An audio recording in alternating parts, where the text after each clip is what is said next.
বানিয়েছি, কত সুন্দর হয়েছে দেখেন। এইভাবে দুধ দিয়ে বানালে খেতে দারুণ। নমস্কার, আমি মানসী কিচেনে সবাইকে স্বাগত।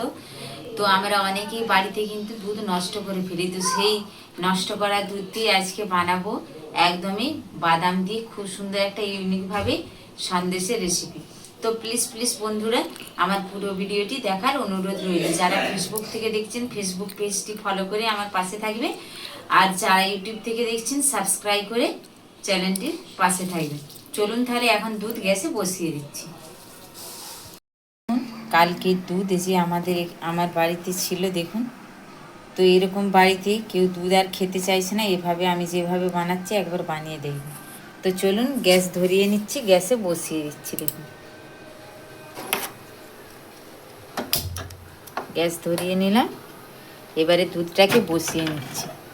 তো একদমই ঘন দুধ দেখুন।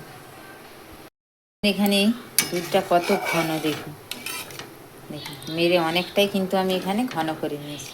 তো এই দুধটাকে আরও অনেকটাই কিন্তু মারতে হবে। চলুন তাহলে দুধটাকে গরম করে একদমই ফুটিয়ে অনেকটা ঘনত্ব করে নিই, আর এইদিকে আমি বাদামগুলো ভেজে নিচ্ছি। দুধ এসে ফুটতে শুরু করেছি, আর এইদিকে দেখুন কয়েকটা বাদাম নিয়েছি।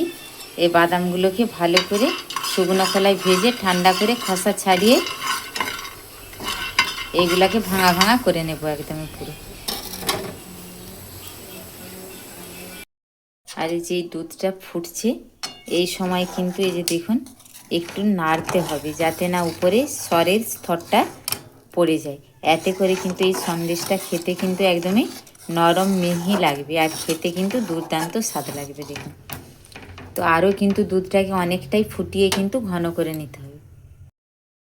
মেরে কতটা একদমই কমিয়ে নিয়ে, তো এখনও এই মুহূর্তে কিন্তু চিনি দেওয়া যাবে না। তো এখনও আরও দুধটাকে মেরে অনেকটা ঘন করে নিতে হবে। তো চলুন আর একটু বেশি করে ঘন করে নিই।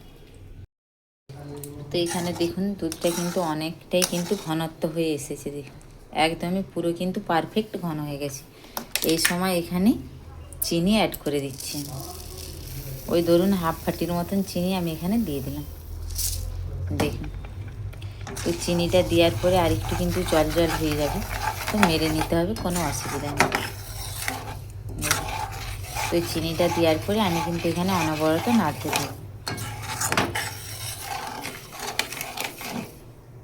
চলুন তাহলে নেড়ে নেড়ে একদম একটা শুকনো শুকনো বানিয়ে নিচ্ছি।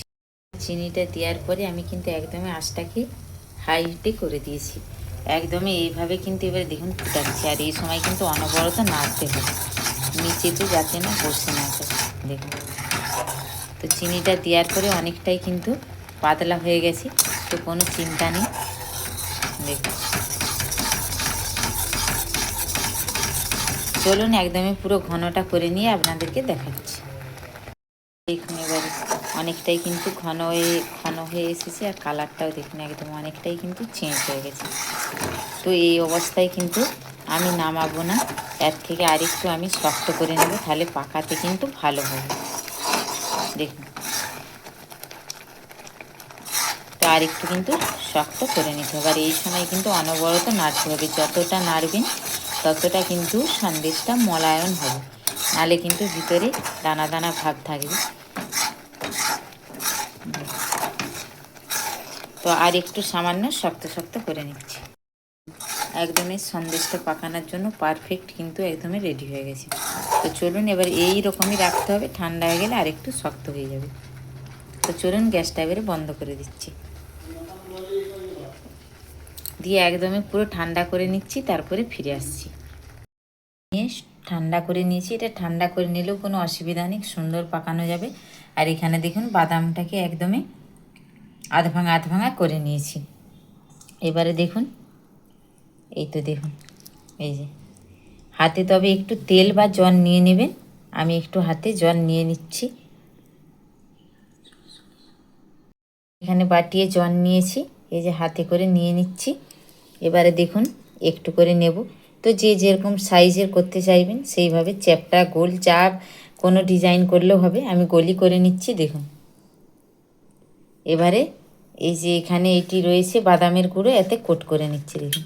এইভাবে একবার বাড়িতে বানিয়ে খেয়ে দেখবেন, খেতে অসম্ভব সুন্দর হয়। আচ্ছা দেবো। এইদিকে আমার ছেলে রয়েছে, তো দেখাবো ছেলেকে। যতবার করবেন একটু করে জল হাত করে নেবেন, খুব ভালো হবে কিন্তু। দেখুন, হ্যাঁ মিষ্টি লাগে। তো আমার ক্যামেরা ধরার কেউ নেই, নাহলে আমার ছেলেকে দেখাতাম, তো লাস্টে দেখাবো আমার ছেলেকে। দেখুন, তো চলুন এইভাবে সব আমি করে নিচ্ছি। তো দেখুন সবগুলো কিন্তু বানিয়ে নিয়েছি। দেখুন কতগুলো হয়েছে, দেখুন দেখুন কত সুন্দর। তো দেখুন এইভাবে অবশ্যই একবার বাড়িতে বানিয়ে খেয়ে দেখবেন, খেতে দুর্দান্ত লাগবে। যাদের না দুধ খেতে ভালো লাগবে, অবশ্যই এইভাবে একবার বাড়িতে বানিয়ে খেয়ে দেখবেন, খেতে দারুণ লাগবে। তাহলে চলুন, একদমই আমার সিম্পল রেসিপি কেমন লাগলো অবশ্যই কমেন্টের মাধ্যমে জানাবেন। ভালো লাগলে লাইক শেয়ার করবেন।